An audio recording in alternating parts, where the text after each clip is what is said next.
अगर आपके फ़ोन में आई कांट इंस्टॉल का एरर आ रहा है तो सबसे पहले आपको अपने फ़ोन का स्टोरेज चेक करना है।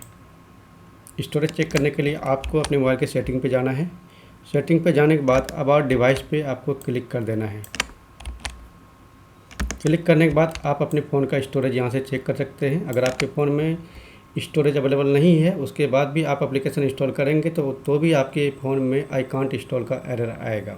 ठीक है, अगर आपके फ़ोन में स्टोरेज है फिर भी ये एरर आ रहा है तो इसको फिक्स करने के लिए आगे का प्रोसेस